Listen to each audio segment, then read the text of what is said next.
हरे कृष्णा, राधे राधे, जय माता दी। आपका स्वागत है आपके अपने चैनल राधा कृष्ण लीला में। आज हम आपको बताएंगे नवरात्रि का दूसरा दिन। माँ दुर्गा की नव शक्ति का दूसरा स्वरूप ब्रह्मचारिणी का है। यहाँ ब्रह्मा का अर्थ तपस्या से है। माँ दुर्गा का यह स्वरूप भक्त और सिद्धों को अनंत फल देने वाला है।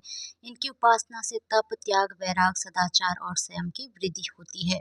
नवरात्रि एक संस्कृत शब्द है जिसका अर्थ होता है नवरात्रि। इन नवरात्रि और 10 दिन के दौरान शक्ति देवी के 9 रूपों की पूजा की जाती है और 10वां दिन दशहरा मनाया जाता है। माँ दुर्गा की नव शक्तियों का दूसरा स्वरूप देवी ब्रह्मचारिणी का है। यहाँ ब्रह्मा शब्द का अर्थ तपस्या है। ब्रह्मचारिणी अर्थात तप की चारिणी, तप का आचरण करने वाली। कहा भी है वेद सत्वम तपो ब्रह्मा, वेद तत्वम और तप ब्रह्मा शब्द के अर्थ हैं। ब्रह्मचारिणी देवी का स्वरूप पूर्ण ज्योतिर्मय एवं अत्यंत भव्य है। इनके दाहिने हाथ में जप की माला एवं बाएं हाथ में कमंडल रहता है। आइए जानते हैं इनकी कथा। अपने पूर्व जन्म में जब ये हिमालय के घर में पुत्री रूप में उत्पन्न हुई थी, तब नारद के उपदेश से उन्होंने भगवान शंकर जी को पति रूप में प्राप्त करने के लिए अत्यंत कठिन तपस्या की थी। इस दुष्कर तपस्या के कारण उन्हें तपचारिणी अर्थात ब्रह्मचारिणी नाम से भी अभिहित किया जाता है।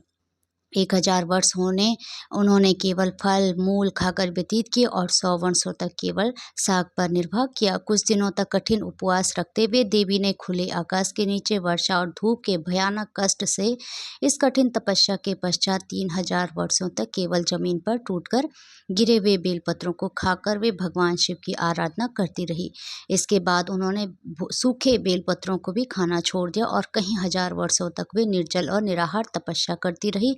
पत्तों को भी खाना छोड़ देने के कारण उनका एक नाम अर्पणा भी पड़ गया। कई हजार वर्षों की इस कठिन तपस्या के कारण ब्रह्मचारिणी देवी का शरीर एकदम क्षीण हो गया। उनकी यह दशा देखकर उनकी माता मैना अत्यंत दुखी हुई और उन्होंने उन्हें इस कठिन तपस्या से विरक्त करने के लिए आवाज दी, उमा। तब से देवी ब्रह्मचारिणी का एक नाम उमा भी पड़ गया।